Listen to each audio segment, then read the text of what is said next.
آیت الکرسی ایک لمبی آیت، جیسے آیت البر ایک لمبی آیت تھی، اور اس کو حضور نے فرمایا ہے سیدۃ آیات القرآن، پورے قرآن مجید کی آیات کی سردار ہے یہ آیت۔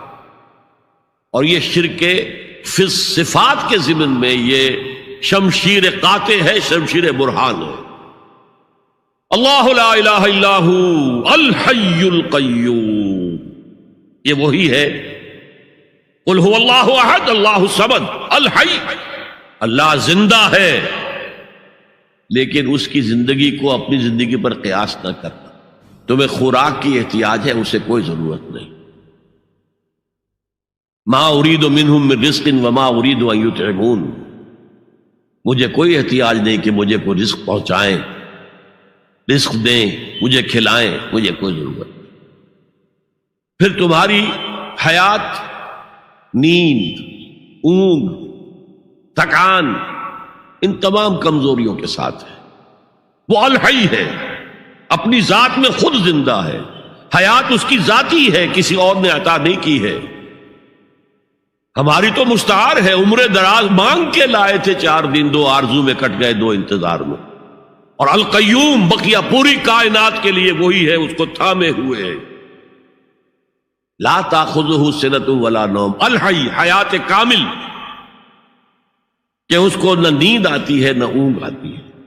لہ ما فی السماوات و ما فی الارض، آسمان اور زمین میں جو کچھ ہے اسی کی ملکیت ہے۔ تم کسٹوڈینز ہو، تم امین ہو، این امانت چند روزہ نزدماس، در حقیقت مالک شے ہر شے خداست۔ یہاں تک کہ یہ میرا جسم بھی میرے پاس امانت ہے۔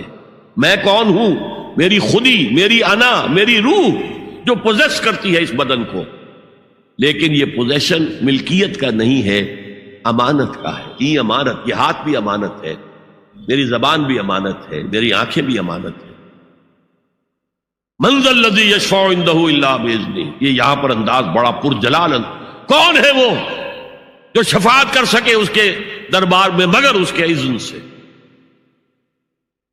کسی کا ذاتی، کسی کا زور، کسی کا اختیار نہیں ہے کہ جس کی بنا پر وہ شفاعت کرے، ہاں اللہ کے اذن سے۔ اور دوسری جگہ پر آتا ہے جس کے لیے وہ چاہے گا اور جس کو اجازت دے گا،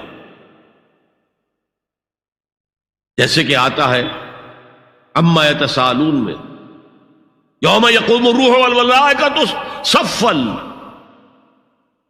اور ان میں سے کوئی بھی بات نہیں کر سکے گا، کلام نہیں کر سکے گا، لا یتکلمون الا من اذن له الرحمن، سوائے اس کے جسے رحمان اجازت دے، وقال صوابا، اور صحیح بات کرے گا، کوئی غلط بات نہیں کرے گا۔ یعلم ما بین ایدیہم وما خلفہم ولا یحیطون بشیء من علمہ الا بما شاء، وہ تو جانتا ہے جو کچھ بھی ان کے سامنے ہے اور ان کے پیچھے ہے، اور یہ کوئی احاطہ نہیں کر سکتا مخلوقات میں سے، اس کے علم میں سے کسی کا بھی، سوائے اس کے جو وہ خود چاہے۔ یہاں بڑے ہی لطیف انداز میں شفاعت باطلہ کے تصور کی نفی ہو گئی۔ دیکھیے، آپ کہیں جا کر کسی مجسٹریٹ سے سفارش کرتے ہیں تو کیا کہتے ہیں؟ اجی یہ فائل کے اوپر جو کچھ ہے آپ اس پر نہ جائیے، یہ گواہیاں وغیرہ جھوٹی ہو گئی ہیں، میں آپ کو بتاتا ہوں اصل بات کیا ہے۔ اللہ کے سامنے کوئی یہ کہہ سکے گا اے اللہ تیرے علم میں نہیں ہے، میرے علم میں ہے؟ یعلم ما بین ایدیہم وما خلفہم، وہ تو جانتا ہے جو کچھ ان کے سامنے اور جو کچھ ان کے پیچھے ہے۔ ولا یحیطون بشیء من علمہ الا بما شاء، اور ان میں سے کوئی بھی، جیسے کہ میں ابھی بتا چکا ہوں، بریلوی مکتب فکر بھی کہہ رہا ہے کہ اللہ کا دیا ہوا علم ہے، محمد رسول اللہ کا جتنا ہے، لا محدود نہیں ہے، محدود ہے، قدیم نہیں ہے، حادث ہے۔ تو جتنا اللہ چاہتا ہے، جس کے لیے جتنا چاہتا ہے، لیکن اس کے علم میں سے احاطہ نہیں کر سکتا کوئی مگر جو وہ چاہے۔ وسع کرسیہ السماوات والارض، اس کا اقتدار چھایا ہوا ہے، مستولی ہے، آسمانوں پر بھی اور زمین پر بھی۔ ولا یؤودہ حفظہما، اور اسے عاجز نہیں کر سکتی ان دونوں کی حفاظت۔ قیوم وہی ہے، صمد وہی ہے، لیکن اس سے کوئی تکان تاری نہیں ہوتی، عاجز نہیں ہوتی۔ یہ اصل میں نفی ہے جو تورات حافظے سے مرتب کی گئی تھی۔ 587 میں نبوکڈنضر کا جو حملہ ہوا تھا، اس میں اصل تورات گم ہو گئی، اس وقت سے آج تک وہ اصل تورات ان کے پاس نہیں۔ پیریڈ آف کیپٹیوٹی سے واپس آئے ہیں بیت المقدس میں، سائرس کے لطف و کرم کی وجہ سے، ذوالقرنین کے لطف و کرم کی وجہ سے، پھر یادداشتوں سے لوگوں نے وہ تورات مرتب کی ہے، تو اس میں انسانی فکر شامل ہو گیا۔ لہذا وہاں یہ لکھا ہے اللہ نے 6 دنوں میں آسمان اور زمین پیدا کیے اور 7ویں دن آرام کیا، یعنی کوئی تکان لائق ہو گئی۔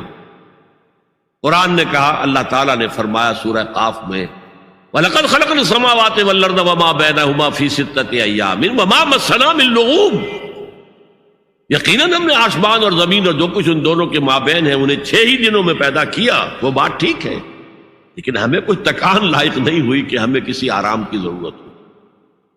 لا یعودہ حفظہما وہو العلی العظیم، العلی وہی ہے سب سے بلند و بالا، لتکون کلمۃ اللہ ہی العلیٰ، تاکہ اللہ کا کلمہ سب سے سر بلند ہو جائے، اور وہی عظیم ہے، عظمت والا۔ اللہ تعالیٰ مجھے اور آپ کو اس سے بچائے، اپنے سابقہ زندگی کے گناہوں پر توبہ کرنے کی اور اللہ سے استغفار طلب کرنے کی توفیق عطا فرمائے، اور اپنے دینی فرائض کی انجام دہی کے لیے کمر بستہ ہو جانے کا عزم مصمم کر لینے کی توفیق عطا فرمائے۔